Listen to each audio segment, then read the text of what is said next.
بسم اللہ الرحمن الرحیم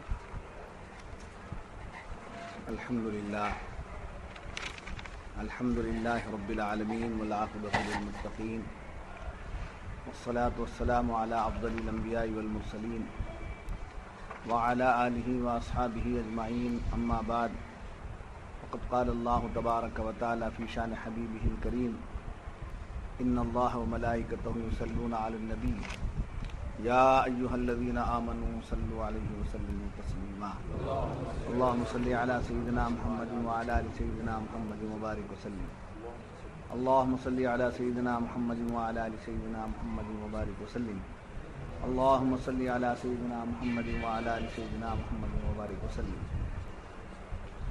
فقد قال اللہ تبارک وتعالی فی القرآن المجید والفرقان الحمید فاعوذ باللہ من الشیطان الرجیم بسم اللہ الرحمن الرحیم الذین یقولون ربنا اننا آمنا فاغفر لنا ذنوبنا وقنا عذاب النار الصابرین والصادقین والقانتین والمنفقین والمستغفرین بالاسحار صدق اللہ العظیم۔ وہ جو کہتے ہیں اے ہمارے رب ہم ایمان لائے تو ہمارے گناہ معاف کر اور ہمیں دوزخ کے عذاب سے بچا لے۔ صبر والے اور سچے اور ادب والے ہیں، راہ خدا میں خرچنے والے اور پچھلے پہرے معافی مانگنے والے۔ معزز حاضرین،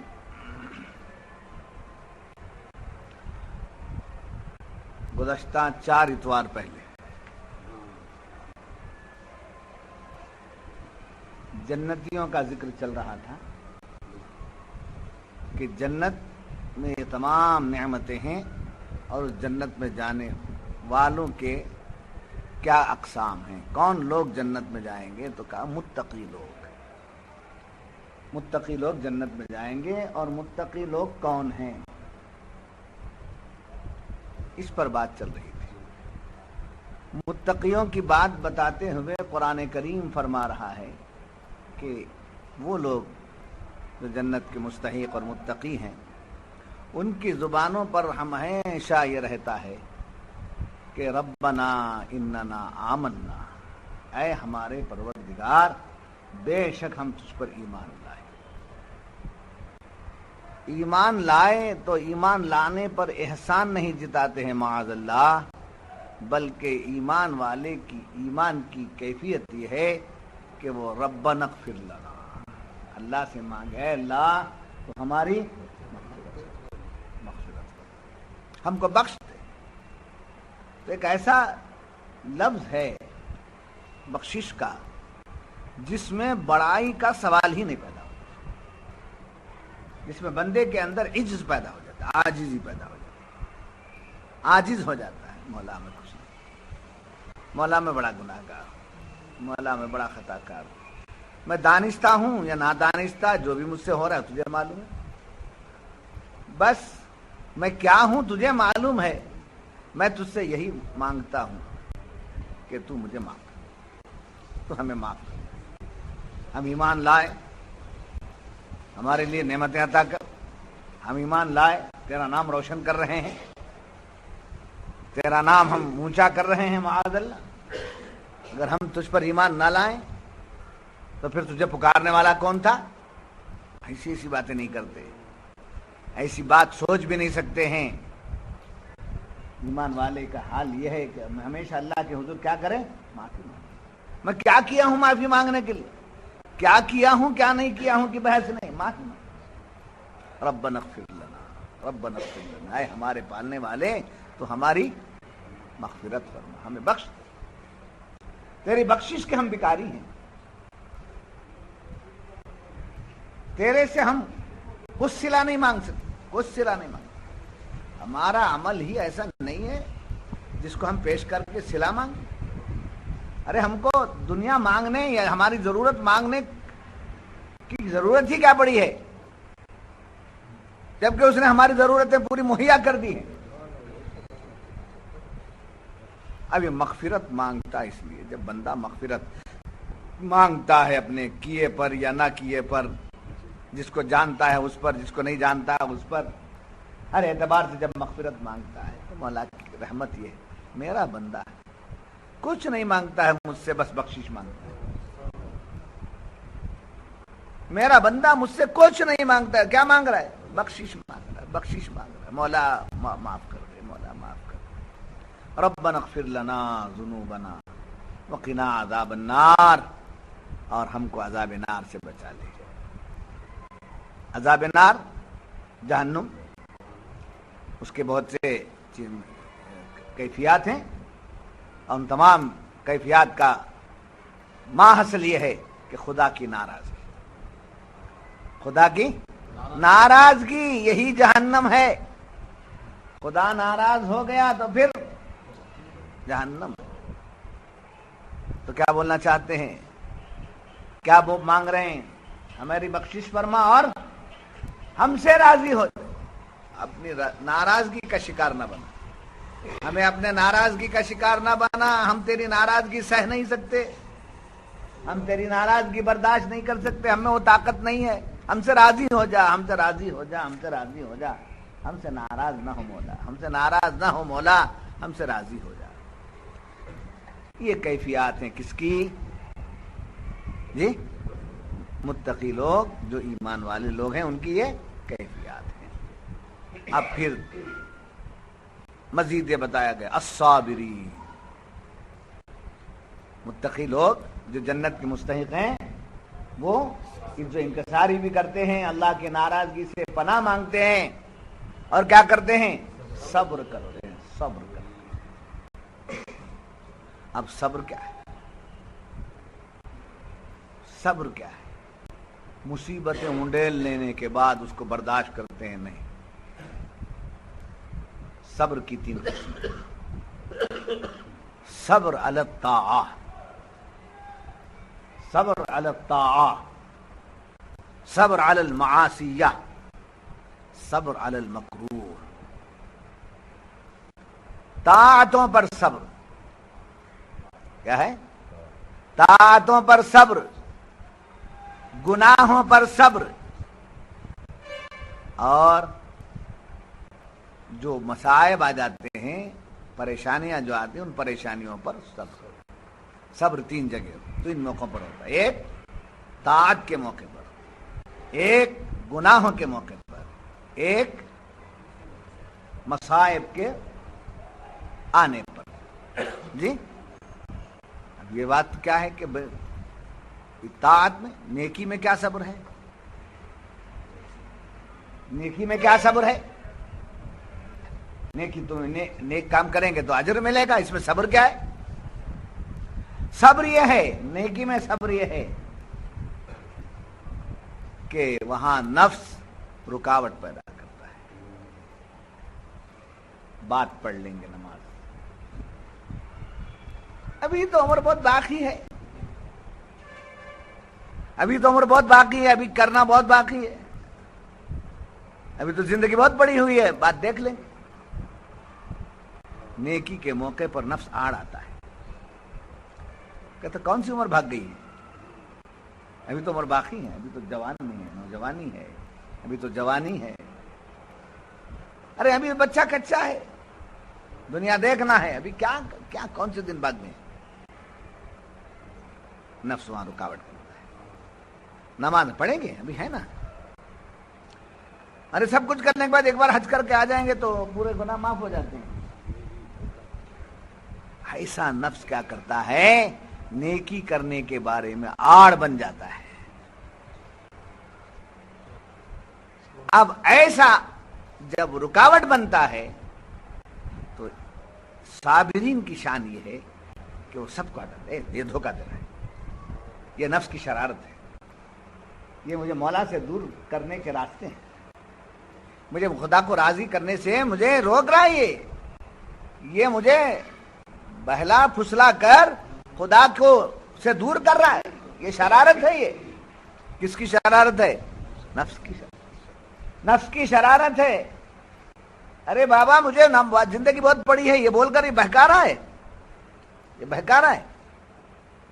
مجھے کیا معلوم کہ یہ نہیں بتا رہا ہے کہ اب یہ نماز جو میری چھوٹ رہی ہے یہ پھر ملے گی کہ بھی نہیں ملے گی.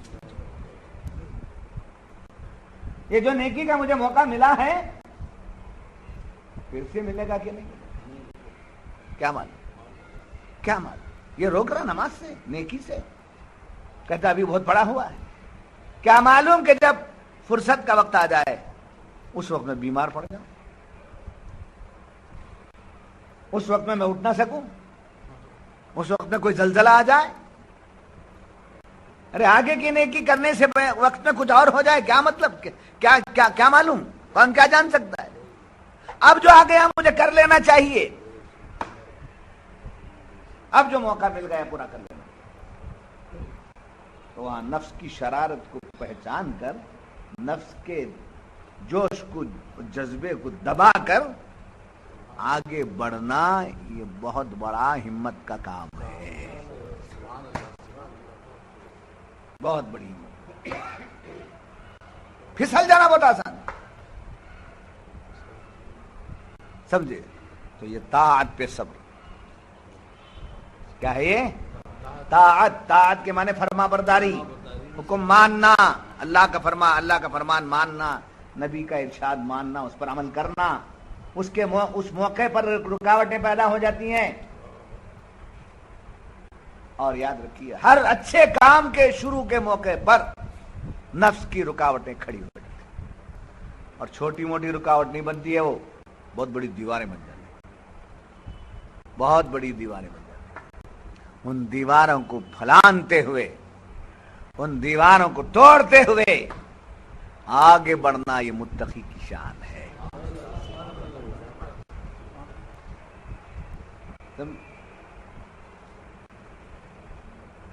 نماز بعد بھی پڑھ لیں گے, نماز بعد بھی پڑھ لیں گے بھائی, ابھی تو ٹائم باقی ہے. باقی یہ نفس یہ امتحان ہے. اس وقت میں اس کے دباؤ میں آئے بغیر آگے بڑھ جانا اور وقت اپنے عبادت کا پورا کر لینا, عبادت ادا کر لینا, یہ ہمت کی بات ہے.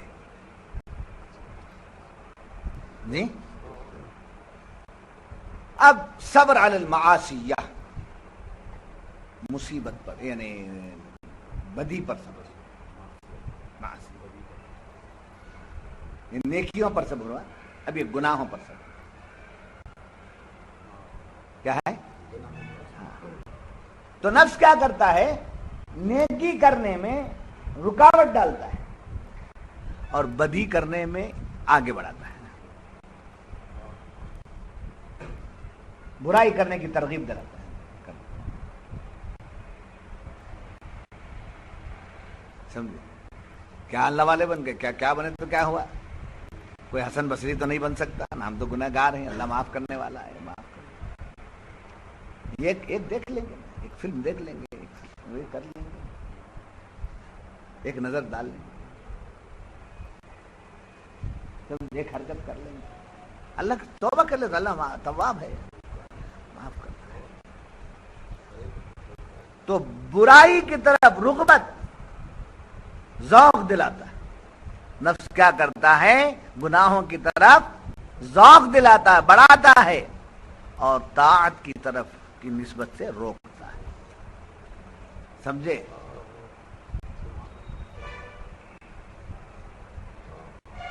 برائی کی طرف پش کرتا, بڑھو آگے بڑھو, پھر کہاں جی موقع ملتا ہے, اور کہتا ہے بہت بڑے آئے, بہت بڑے عبادت گزار آ گئے, بہت بڑا بچنے والے آ گئے. اگر بچنا ہی تھا تو دنیا کیوں بنایا, یہ سب ہمارے لیے پیدا کیا ہے. نہیں بھائی گناہ ہے, وہ ارے گناہ ہے تو نہ غفار بھی تو ہے. یہ کون بول رہا ہے, نفس. یہ ساتھ ہے, شیطان کو ساتھ میں رکھ دیا,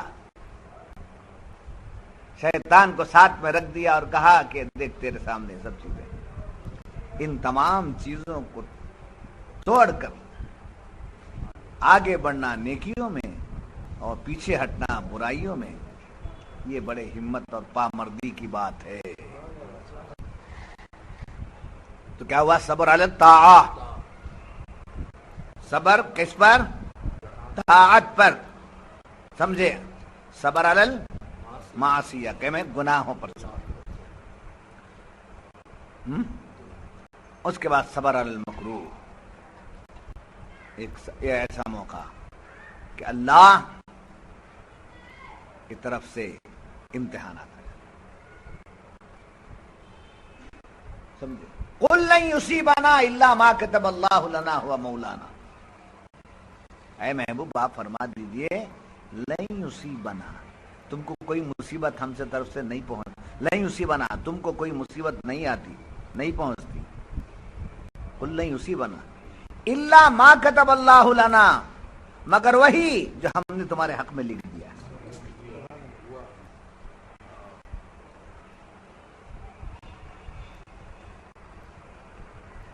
سمجھے؟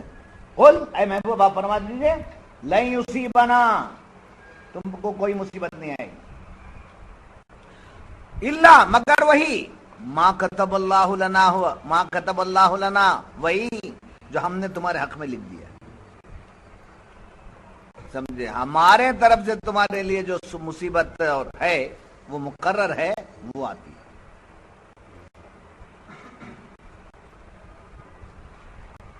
اس پر کیا فرماتے ہیں؟ دولت کس کے طرف سے؟ صحت، اب آئی تو کیا کرتے ہیں ہم؟ نہیں میں ہمارے خاندان میں بھکاری ہیں، اس کی ہم کو ضرورت نہیں، ہمارے خاندان کی شان کے یہ خلاف ہے، ہم کو نہیں ہونا بولتے کیا؟ کیا بولتے ہیں؟ تیرا شکر ہے، لے لیتے ہیں، کیا بولتے ہیں لوگ؟ کہاں سے جائے گی دولت؟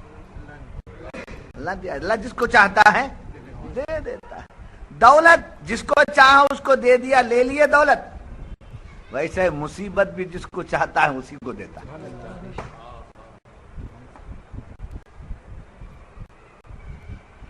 جی دولت دیتا ہے حساب لینے کے لیے، مصیبت دے دیتا ہے حسابات کو پورا کر دینے کے لیے۔ گھبرانا نہیں، مصیبتوں پر کیا نہیں کرنا ہے؟ گھبرانا نہیں، مگر ذرا مصیبتوں کا امتحان لے لینا، یہ مصیبت کیا میں اپنی کمائی سے لیا ہوں یا اللہ کی طرف سے آئی ہے؟ یہ دیکھ، جب بھی تکلیف میں آ گئے تو کیا دیکھنا؟ پہلے دیکھ لینا میرا اس میں کیا رول ہے۔ میرا رول کچھ بھی نہیں ہے، میں بڑا مطمئن ہوں، میرے سے میں نے کوئی کام ایسا نہیں کیا، میں بڑا مطمئن ہوں۔ پھر بھی مصیبت آ گئی ہے تو کئی کو آ گئی ہے، اللہ میرے گناہوں کو معاف کرنا چاہتا ہے، اللہ میرے درجات بلند کرنا چاہتا ہے، اللہ میرا ہوتا ہے۔ ان اللہ مع الصابرین، بے شک اللہ صبر کرنے والوں کے ساتھ ہے۔ تو یہ مصیبت اس لیے دیا کہ میں مصیبتوں پر صبر کر لوں تاکہ مولا میرا ہو جائے۔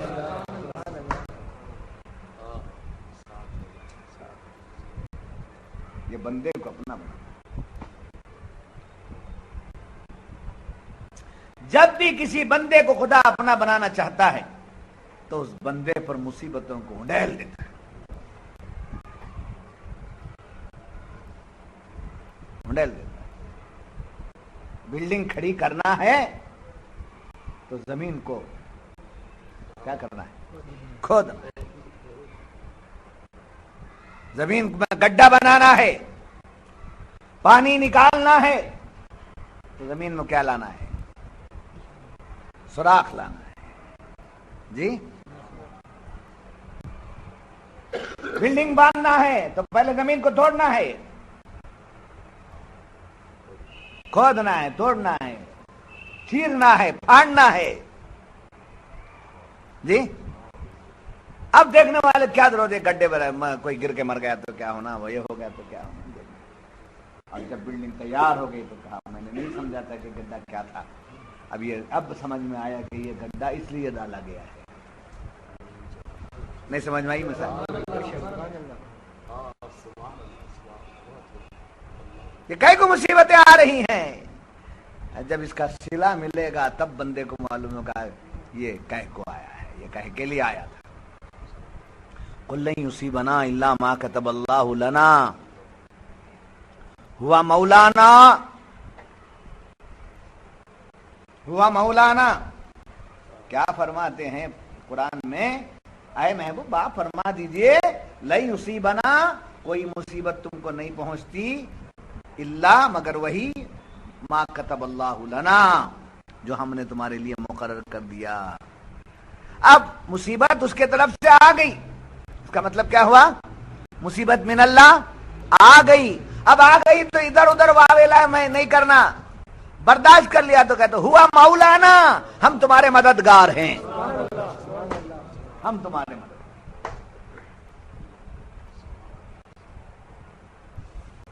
سمجھ ذرا ٹھوک بجا کے دیکھتا ہے یہ بندہ میں میرا بننا چاہتا ہے، نہ ہے کیا اس کے اندر دم خم؟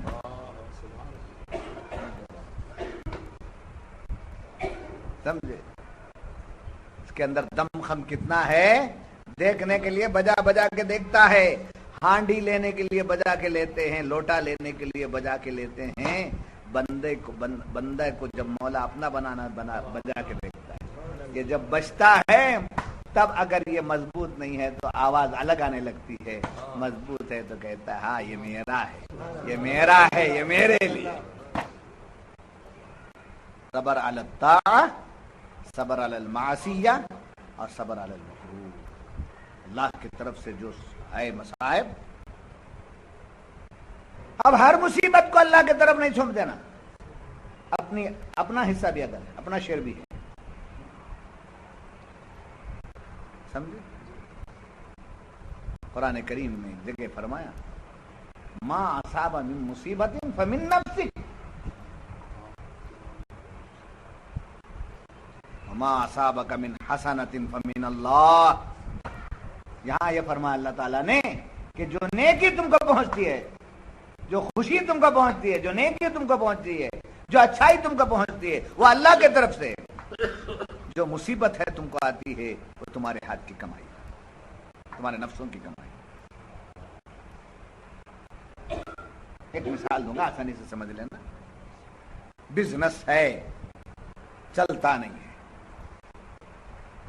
بزنس ہے چلتا نہیں، اس کے نہیں چلنے کے کارن ہے، وجوہات بھی ہیں، تلاش کرو۔ سود کا پیسہ لا کے اس میں ڈال دیا، جی دودھ ہے موت ملا دیا، دودھ ہے اس میں موت ملا دیا، تب غلطی کس کی؟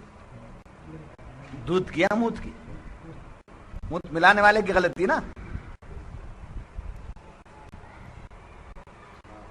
تو جیسے دودھ میں موت ملانے سے دودھ پورے کا پورا چلا گیا، سمجھے؟ ایک لوٹا دودھ، اس میں ایک ڈراپ موت، اب اس میں سے ایک ڈراپ نکال کے پھینک ڈالو، اس میں سے ایک ڈراپ جو ملا ہے وہ نکالو، وہ نکال کے پھینک دیا، دودھ پی لینا، ہوگا کیا کرنا پڑے گا؟ ملا پورا دودھ میں، پورا لوٹا دودھ موت نہیں ملا ہے، ایک ڈراپ کی وجہ سے کون بیکار ہوا؟ پورا دودھ بیکار ہو گیا۔ تو بزنس میں سود کا پیسہ مل گیا تو جو پیسہ ہمارا حلال کا تھا وہ بھی تو برباد ہوا۔ اب اس ناجائز اور پھر ناپسندیدہ پیسے کے ساتھ جو بزنس ہوگا اس سے جو پیدا ملے گا، تو دودھ میں موت ملا ہوا ہے، اسے پیالے بدل دیے، کسی کو گلاس میں دے دیجئے، کسی کو کپ میں دے دیجئے، کسی کو جو ہے سمجھے چاندی کے گلاس میں دے دیجئے، وہی دودھ کا لوٹا تقسیم کر دیے، ایک کو چاندی کے گلاس میں دے دیے، ایک کو دودھ کیا ہے؟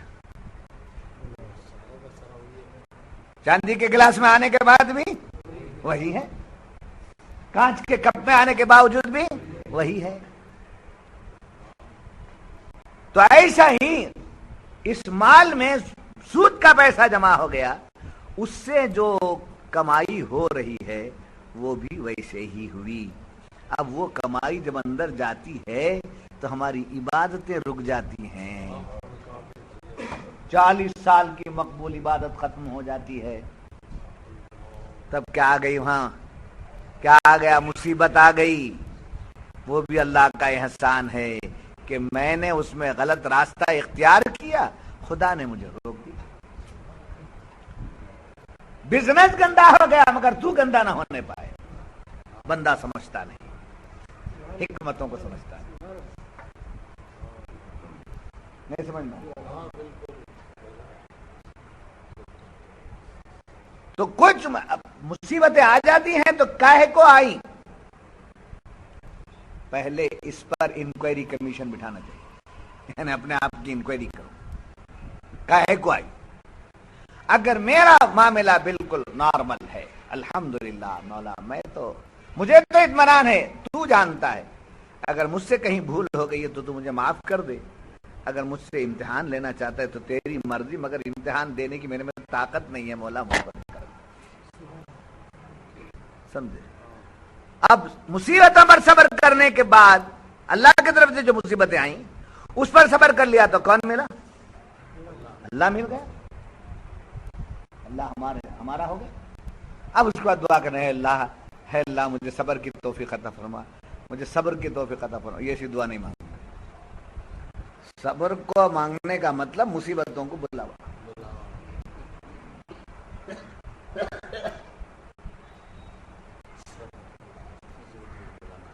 صبر کی دعا کرنے کا مطلب کیا؟ حضرت میرے حق میں صبر کرنے کی دعا کرنا، اوپر لاد نہیں لینا۔ اگر اوپر پڑ گیا تو پست ہمت نہیں ہونا، ڈالنے والا ہی بہتر ہے، وہ اٹھانے والا بھی ہے۔ آ گئی چیزیں اس کی مرضی، ہمارے طرف سے نہ بلاوا ہے نہ ہمارے طرف سے پچھتاوا ہے، کچھ بھی نہیں، معلوم ہے؟ اب صبر کی تعریف سنیں، صبر کی قسمیں ہوں، صبر کی قسمیں، پہلی قسم طاعت میں صبر کرنا، معصیت کے موقع پر صبر کرنا، اور مصائب کے آ جانے پر صبر کرنا، یہ اس کی قسمیں، سمجھے؟ ویرائٹیز۔ کئی یہ سینٹنس بولا تو ذرا میری اصلاح کر دیں۔ اب اس کی تعریف کیا ہے؟ صبر بولے تو کیا؟ تو مفسرین فرماتے ہیں نفس کو شہوات ممنوعہ، نفس کو شہوات ممنوعہ سے باز رکھنے کا نام صبر ہے، یعنی خواہشات، ناجائز خواہشوں سے نفس کو روکنے کا نام صبر ہے۔ کیا تعریف صبر کی؟ نفس کو ناجائز خواہشات سے روکنے کا نام صبر ہے، رک جانا، روکنا۔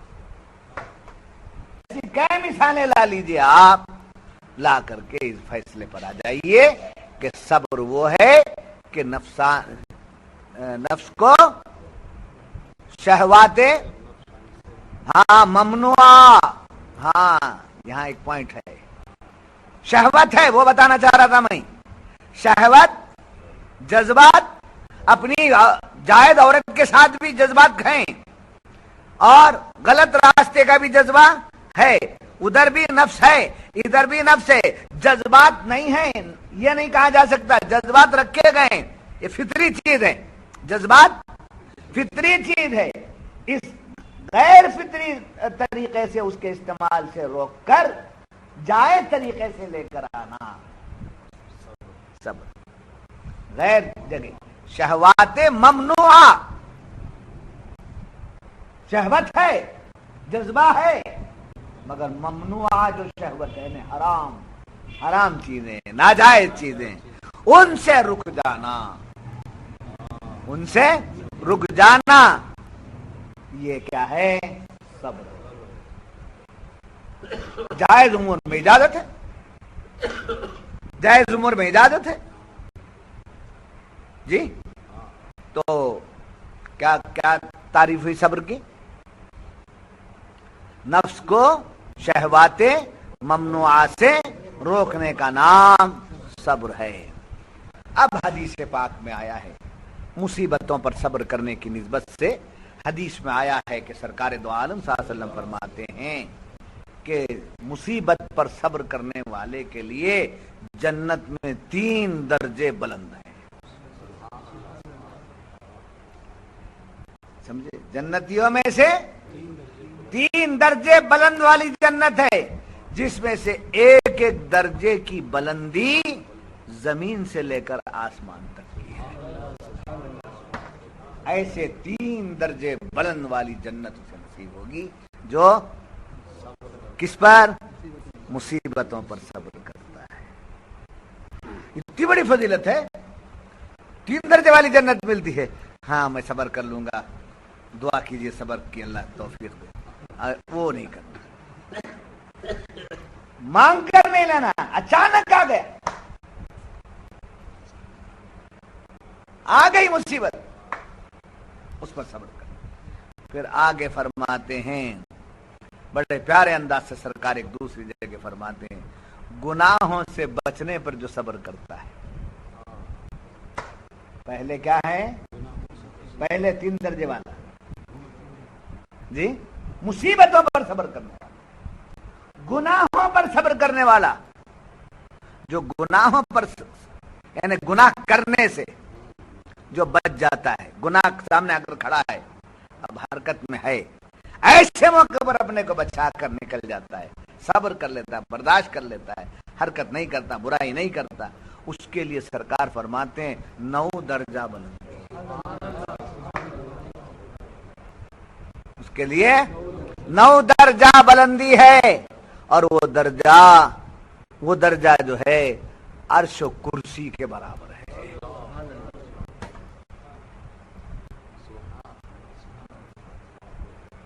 جی، عرش و کرسی کے برابر۔ صابرین، صبر کرنے والوں کی باتیں ہو رہی ہیں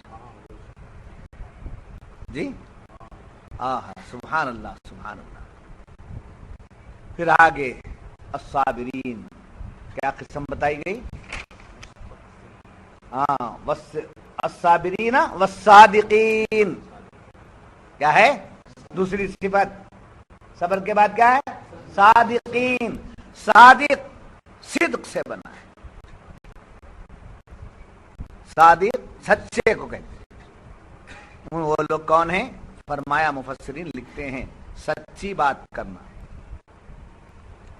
سچی بات کرنا، جھوٹ سے کنارہ کشی،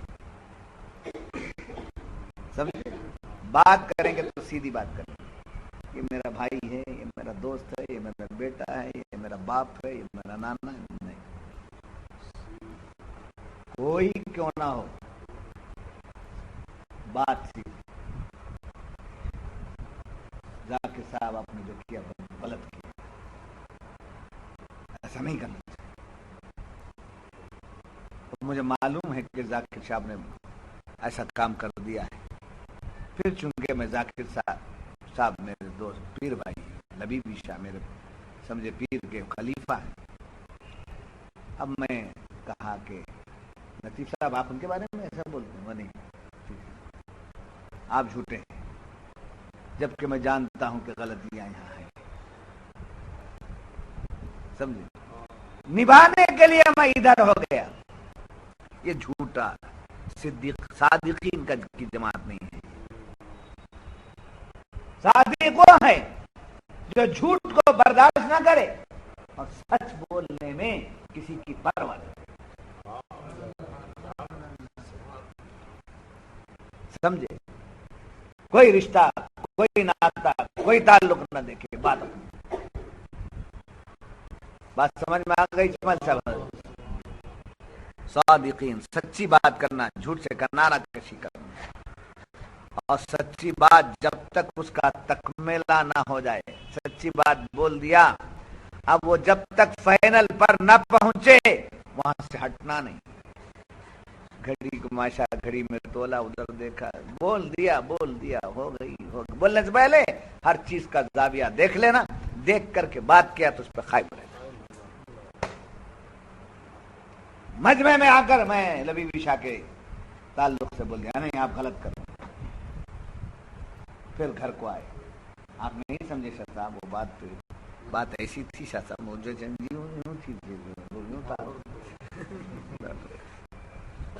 پھر دوسرے دن بیٹھک, ہاں بھائی وہ کل جو بات تھی میری, مجھے سمجھا ہی نہیں, وہ اب سمجھ میں آئی مجھے. تو ایسا کیسا آدمی جو کل نہیں سمجھا آج سمجھ گیا, یہ سچا آدمی نہیں ہے, یہ بھی ایک جھوٹا ہے. سچا وہ ہے جو کل سمجھنا نہیں, پہلے سمجھ کر بولنا. جائے کہ کل بولنے کی بجائے آج بولنا, آج بولنے کی بجائے کل بولنا, مگر برے طور پر سوچ سمجھ کر کے فیصلہ لینا, بولنا. جب بول دیا ہے تو اس بات پہ اٹل رہے گا. یہ کس کی صفت ہے؟ سچوں کی صفت ہے, صادقین کی صفت ہے. اور پھر بول میں بھی ویسے رہنا, ارادے میں بھی سچے رہنا. کیا ہے؟ ارادہ بھی سچا رہنا. یہ کام کرنا ہے, یہ بالکل صحیح کام ہے, کرنا ہے. عزم بالجزم بولتے ہیں اس کو, عزم بالجزم, پختہ ارادہ, ہمت کے ساتھ آگے بڑھنا. سمجھ, آپ آگے بڑھ جاؤ, پیچھے سے ہم بھاگ جائیں گے. بولے بھاگنے والوں کی پرواہ نہیں کرنا, آگے چلتے رہے. اپوزیشن تیار ہو رہا آپ کے خلاف, پرواہ نہیں کرنا, آگے بڑھتے رہے. جس فیصلے, جس بات کو ہر زاویے سے دین کی روشنی میں بہتر پایا, اس بات پر پکا ارادہ کر لیا, اور اس ارادے کو کیا کرنا ہے؟ پورا کرنا ہے. یہ ہے کس کی صفت؟ صادقین کی صفت. پھر اس کے بعد, اور پھر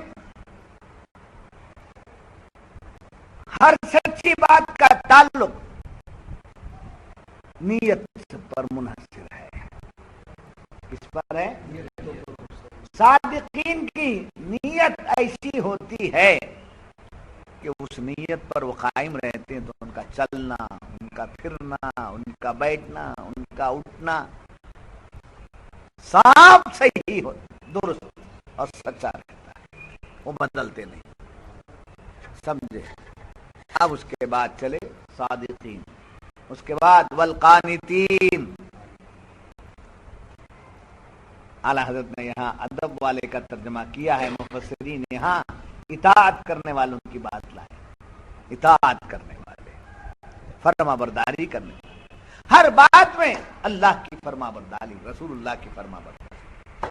ہر بات میں جو بھی بات ہے, کیا حکم خدا بندی ہے, کیا حکم رسالت ہے, کیا طریقہ مصطفیٰ ہے, اسی کو دیکھنا, اسی کو دیکھنا ہے. کس کا کام؟ یہ سب کس کے لیے ہے؟ جنتیوں کا قصہ. جنت میں جانا ہے تو ایسے بننا, سمجھے؟ جنت میں جانا ہے تو ایسے بننا, ایسے بنیں گے تو جنت ملے گی, ورنہ جنت کے بیانات سنتے رہیں گے اور جنت کے ہوس لے کر کے مرتے رہیں گے.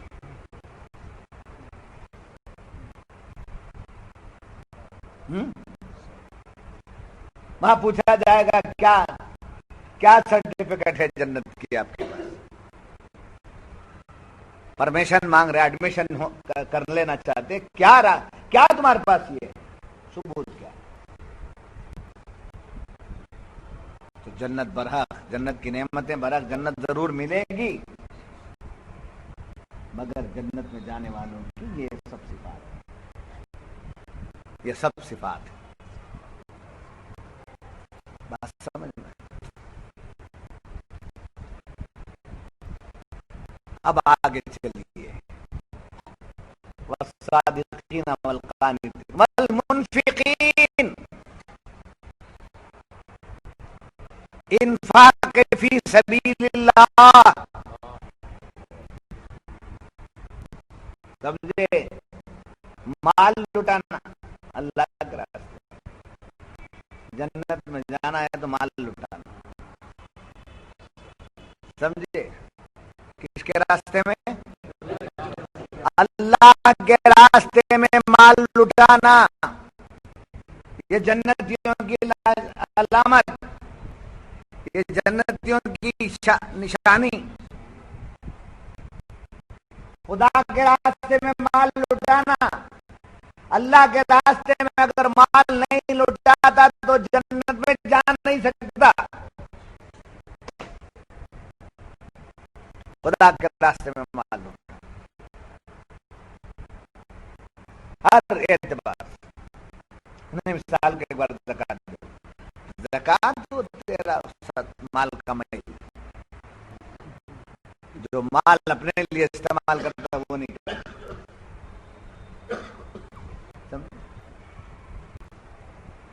بھائی کپڑے دھونے کے بعد بھی تو پانی نکلتا ہے جی، نہانے کے بعد بھی تو پانی بہتا ہے، اسے بھی کیا بولتے ہیں؟ پانی بولتے ہیں نا، اسے بھی پانی بھی لیتا کیا وہ، سمجھے، بدن سے نکلا ہوا میلا پانی پیتا ہے، کپڑے سے دھلا ہوا میلا پانی پیتا ہے، کون سا پانی پیتا ہے؟ پاک پانی پیتا ہے۔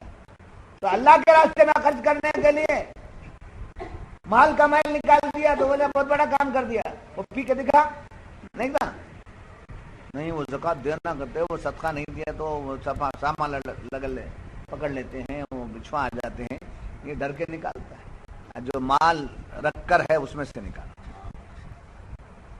شریعت یہ کہتی ہے کہ تم زکات نکالو، طریقت یہ کہتی ہے اپنا مال نکالو، دو مال،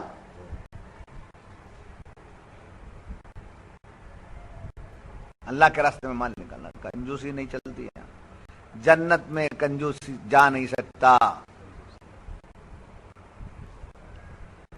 اسی واسطے اس کی ٹریننگ دینے کے لیے، اس کی پریکٹس کرانے کے لیے ہمارے بزرگوں نے 11ویں رکھا ہے، 12ویں رکھا ہے، 6ٹی رکھا ہے، نیاز رکھی ہے، فاتحہ رکھا ہے، جمعہ کی فاتحہ الگ، جمعرات کی فاتحہ الگ، پیر کی فاتحہ الگ، گڑ پھٹانے کی فاتحہ الگ، کیا بت کو لکھا گڑ پھٹانے، سمجھے، کروڑ پتی گڑ پھٹانے کی فاتحہ دلایا تو کیا بنے گا، کیا گڑ پھٹانے کی فاتحہ، یہ کروڑ پتی کے لیے نہیں، فقیر جس کے پاس کچھ نہیں ہے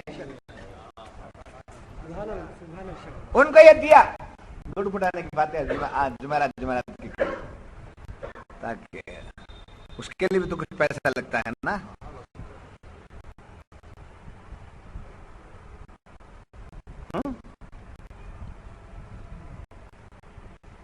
تو یہ اس سے منع کرتے ہیں لوگ، وہ فاتحہ نہیں کرنا، یہ فاتحہ نہیں کرنا، وہ فاتحہ نہیں کرنا، یہ منع کرتے کرتے کرتے کیا کر دیا، بخیل بنا دیا، بڑا سخت دل بنا دیا، پھر ہوس لگا کے بچے جنت ہم کو ملے گی، جنت ملے گی، کرم ہے اس کا، کرم ہے اس کا کہ آگے فرمایا سرکار نے کہ راہ حق میں خرچ کرو، یہ نیازیں تو میں بتا دیا آپ کو، جو رکھے اس کے راز و حکمت ہے کیا، وہ حدیث میں ہے کیا، وہ جائز ہے کیا، وہ کر سکتے کیا، سمجھے، ارے رکھ دیے بابا، تیرے جنت میں جانے کے راستے بنا کے دیے ہیں، جانا ہے تو کر لے، نہیں جانا ہے تو چھوڑ دے، کیا اس میں جھگڑا کیا ہے؟ اب یہ قرآن میں ہے کیا، حدیث میں ہے کیا، گھر میں کرنا ثابت ہے کیا، وہ کیا بولتے، آسان جواب دے دینا، جنت میں جانے والوں کے یہ سب راستے ہیں، یہ اس راستے سے گزرے تو جنت ملتی ہے، نہیں یہ راستے سے آتا ہے تو تیری مرضی، اسے ہم کچھ نہیں کرتے، سمجھے، نماز پڑھنا ہے وہ پڑھنا ہی ہے، فاتحہ کرو یا نہ کرو وہ پڑھنا ہی ہے، روزہ رکھنا ہی ہے، اب جو رکھنا ہی ہے اس میں ثواب بھی ہے اور پکڑ بھی ہے، ثواب بھی ہے اور پکڑ بھی ہے۔ وہ کیا کر دیا، وہ کیسا نماز میں کلا کیا فساد ہو گیا، کیا کہاں کھجایا، کدھر کھجایا، سمجھے؟ وہ مکروہ ہو گئی، وہ فاسد ہو گئی، ہے نا، سمجھے؟ سرکار دو عالم صلی اللہ علیہ وسلم تشریف فرما ہیں، ایک صحابی آئے، اعرابی، سمجھے، گاؤں والے، انہوں بھی صحابی آئے، جلدی جلدی، اللہ سمجھ، اللہ اللہ اللہ، چل چل چھک چھک چھک چھک مار کے السلام السلام۔ سرکار پوری نماز دیکھی، ایک صحابی کو بھیجا، ان کو بلا کے، وہ جو گئے ان کو بلا کے، صحابی گئے، بلا کے لائے تو سرکار نے فرمایا آپ نے نماز پڑھی؟ ہاں میں نے نماز پڑھ لی۔ سرکار فرماتے ہو تمہاری نماز نہیں ہوئی، جاؤ نماز ویسے پڑھو جو میں لایا ہوں، اگر تم نے نماز کو نہ دہرایا تو تم اس دین پر نہیں مرو گے جو دین میں لے کر کے آیا۔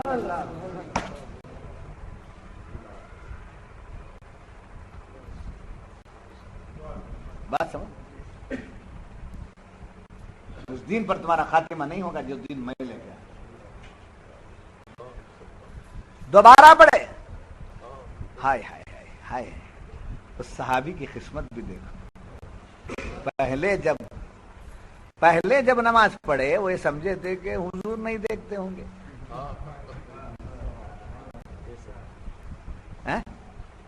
پہلے جب پڑھے تو کیا سمجھ کے پڑھے، حضور نہیں نماز پڑھنا۔ اب ان کی قسمت دیکھو، وہ نماز پڑھ رہے ہیں، یہ سمجھ کے پڑھ رہے ہیں حضور دیکھ رہے ہیں، حضور دیکھ رہے ہیں، حضور دیکھ رہے ہیں۔ تب 11ویں نہیں کیا، 12ویں نہیں کیا، فاتحہ نہیں کیا، نیاز نہیں کیا، اب وہ نہیں کرنے کی وجہ سے پکڑ نہیں ہے، گرفتاری، کچھ بھی گرفتاری نہیں، کچھ پکڑ نہیں جی۔ اب یہ فرض ہے، یہ ذمہ داری ہے، یہ لازم ہے، اس کے اندر کوتاہی ہو جائے تو پکڑ ہے، درست ہو جائے تو اجر ہے، مگر یہاں پکڑ کا سوال ہی نہیں ہے، یہاں پکڑ کا سوال نہیں ہے، راستہ ہے جنت میں جانے کا، لے لو جنت کے راستے میں، والمنفقین، راہ خدا میں خرچ کرنے والے، جنت کو جانے والے کون؟ راہ خدا میں خرچ کرنے والے، ہائے ہائے، اللہ کے کرم کے صدقے جاؤ۔ سرکار ارشاد فرماتے ہیں ایک بندہ ہے جو زیادہ خرچ نہیں کر سکتا ہے، اس کے پاس سہولتیں نہیں ہیں، اور راہ خدا میں کہاں سے خرچ کرنے جائے، اس کے پاس اتنا مال نہیں ہے، وہ غریب ہے، وہ پریشان حال ہے، وہ کیسا کرے گا؟ تو سرکار فرماتے ہیں اپنے بیوی بچوں پہ جب خرچ کرتا ہے وہ خرچ کرنا بھی راہ خدا میں خرچ کرنا،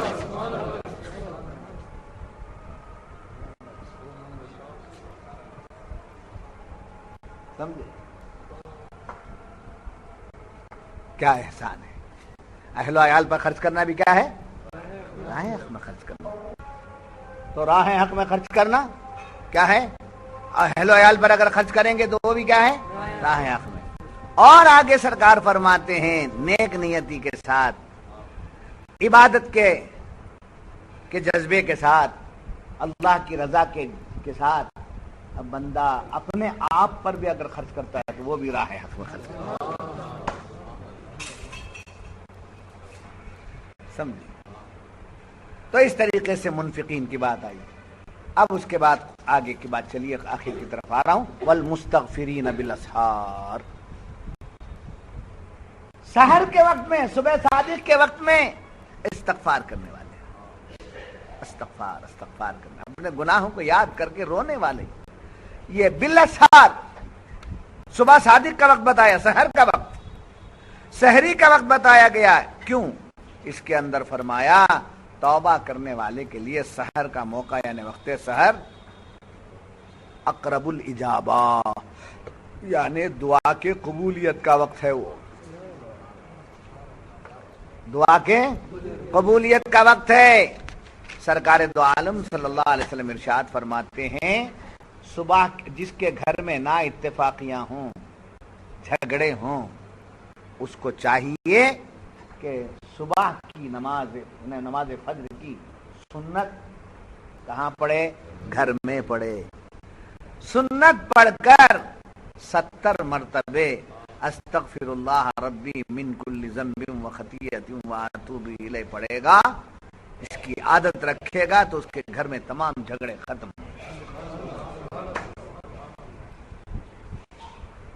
فجر کی فرض نماز اور سنت نماز کے درمیان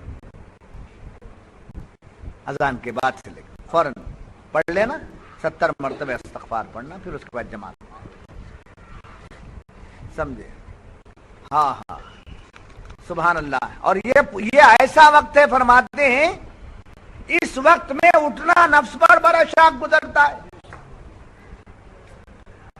سمجھے؟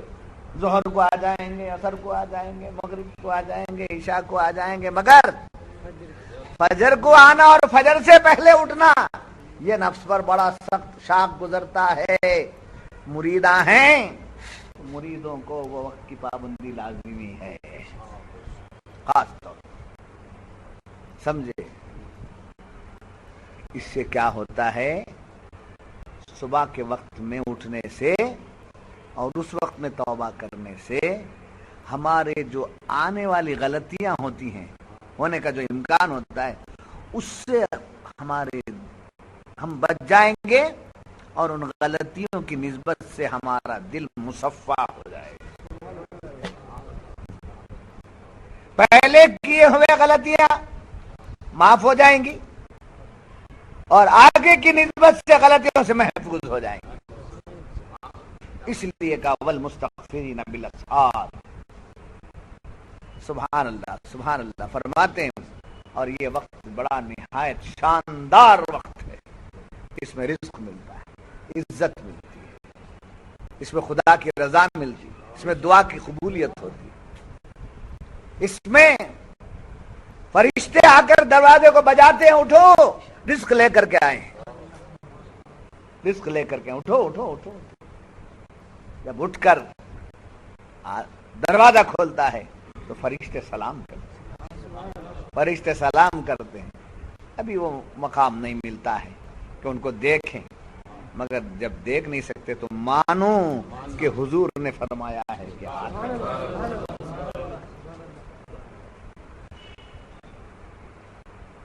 بات سمجھ میں آئی۔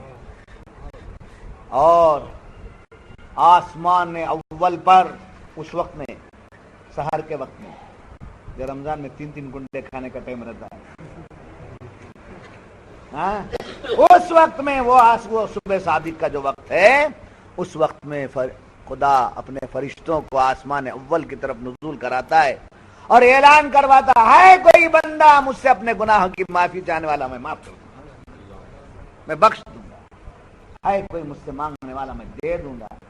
تو لوگ شب برات کا انتظار کرتے ہیں، انتظار کرنے والوں کو سال کا 1 رات کا انتظار ہے، مگر اہل اللہ کو ہر رات شب برات ہے، ہر دن عید کا۔ بنو ویسے، جنتی بننا چاہتے ہیں، جنت میں جانا چاہتے ہیں تو جنت کے سامان بھی اختیار کرو۔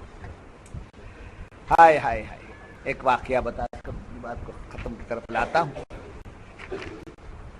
سرکار دو عالم صلی اللہ علیہ وسلم فرماتے ہیں میں معراج میں گیا، معراج شریف پہ جب میں آسمان دنیا پر دیکھا تو پہلے آسمان کی طرف گیا تو دیکھا کہ اس پر ایک مرغ ہے، مرغا جسے بولتے ہیں، ایک مرغ ہے جس کے سر پر تاج ہے، اس کی چونچ لال ہے جی، اور اس کے 2 پر ہیں، وہ کھڑا ہے، اس کے پیر جو ہیں تحت الثری میں لگے ہیں۔ نہیں کیا معلوم ہو رہا ہے؟ حضور تحت الثری بھی دیکھتے ہیں، حضور آسمان دنیا بھی دیکھتے ہیں، سمجھے؟ مرغے بانگ دیتے تو سنے ہیں؟ نہیں سنے؟ یہ زمانے والے مرغے بانگ دیتے سنے؟ آپ مرغا بانگ، یہ کیسا مرغا بانگ دیتا ہے وہ بتا رہے ہیں سرکار. آسمان دنیا پر، پہلے آسمان پر ایک مرغ ہے جس کو میں نے معراج میں دیکھا ہے. اس کے سر پہ تاج ہے. ایک روایت میں سبز نے سمجھے ہرا، اس کی چونچ ہری ہے، ایک روایت میں ہری بھی آئی ہے. اور سفید ہے، اس کے پر ہیں. وہ جب دونوں پر کھولتا ہے تو ایک پر میں مشرق آ جاتا ہے، ایک پر میں مغرب آ جاتا ہے. پوری دنیا کا. اور کتنا اونچا پیر؟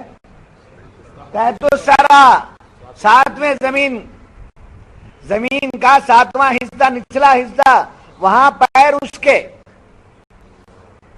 آسمان دنیا پر مرغ اونچا، اتنا اونچا، اتنا چوڑا کہ پر کھولتا ہے تو مشرق و مغرب اس کے پر کے نیچے. وہ کیا کرتا ہے؟ سبحان اللہ سبحان اللہ.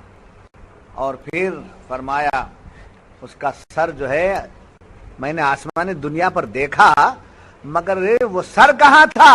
عرش معلیٰ کو لگتا تھا. سر عرش معلیٰ پر اور پیر. میں نے یہ مرغا دیکھا. وہ کیا کرتا تھا؟ اللہ کی تسبیح بیان کرتا. کیا کرتا ہے؟ کیا بولتا ہے مرغ؟ ککڑ کوں کوں، ککڑ کوں کوں، ککڑ کوں کوں.